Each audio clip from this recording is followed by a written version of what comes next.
pretty there. You're gonna end up jumping up as usual, aren't you?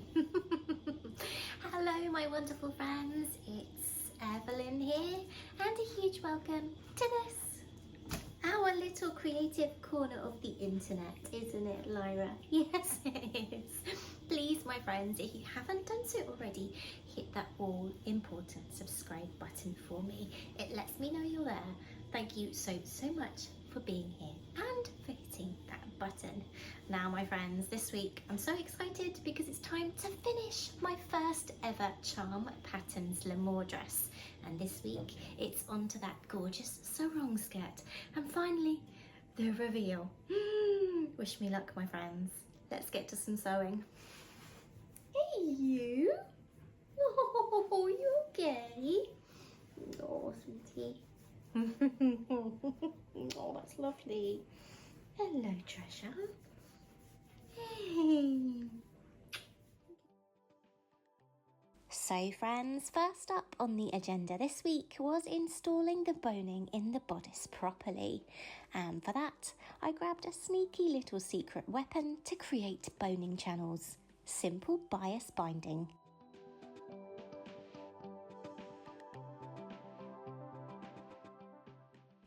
Now I have applied that binding while the lining bodice is still attached to my skirt mock-up, because although I will need to detach it before I continue, as the actual skirt has an overlap piece too, having it attached right now serves as a great tool to show me where that boning needs to finish, because the seam allowance is literally right there where the skirt and bodice are stitched together.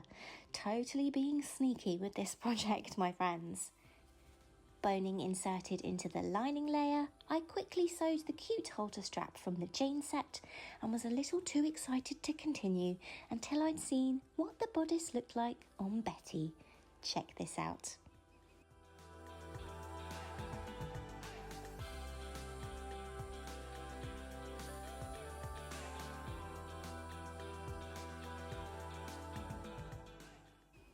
On to that sarong skirt, beginning by stitching all of those darts and attaching skirt backs to skirt fronts, including this really strange looking but ingenious draping piece.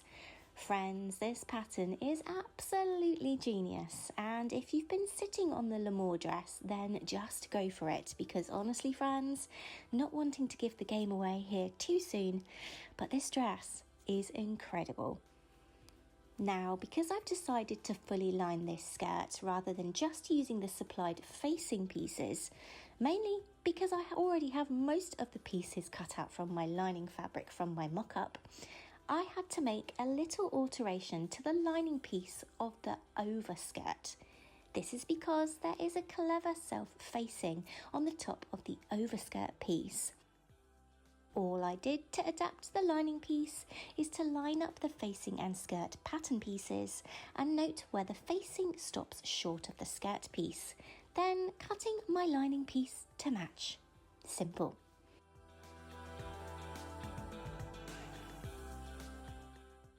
Now friends, unfortunately, full disclosure here, this is all the footage I have of creating this skirt. On screen here, you're seeing the clever dart that encloses all the gathers on the sarong detail.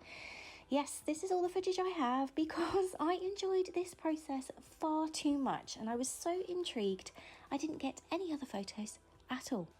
Oops. But here is a sneaky peek of that ingenious sarong detail on the faithful Betty.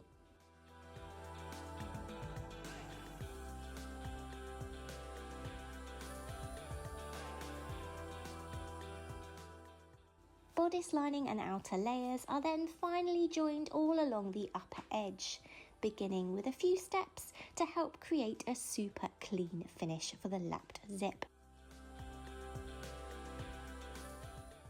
On the right side, both lining and outer fabric layers are folded and pressed inwards 5/8 of an inch.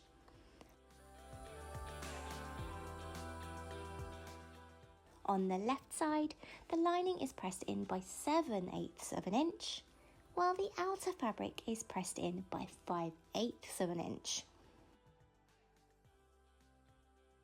Bodice and lining layers are then pinned and stitched all along that upper neckline, keeping those pressed in edges down as you sew.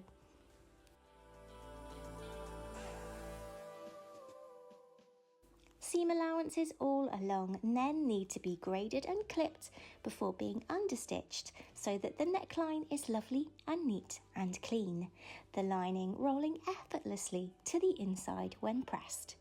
A step which is then also repeated on the skirting lining and outer layers too. I then joined the skirt and the outer fabric layer of the bodice together at the waistline, leaving the bodice lining free.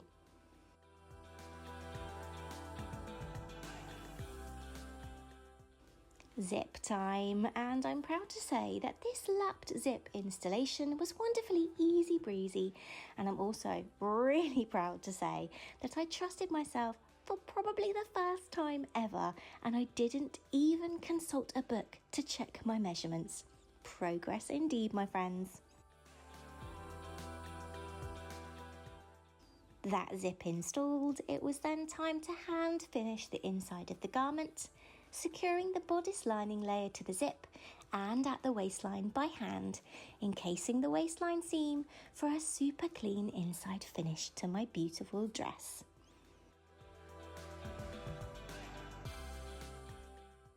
Some buttons and buttonholes for that halter strap, and my first AMOUR dress was finished.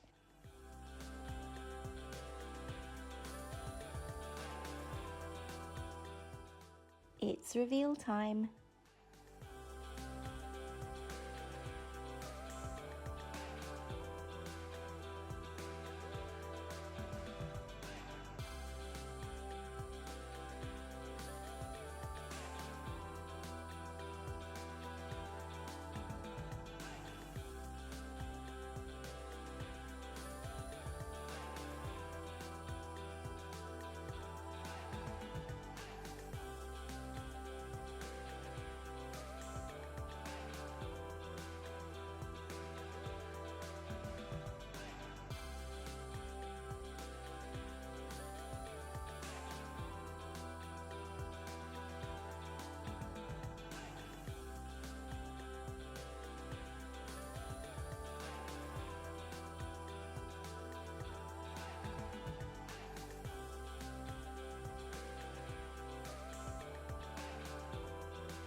Wow, my friends, what can I say?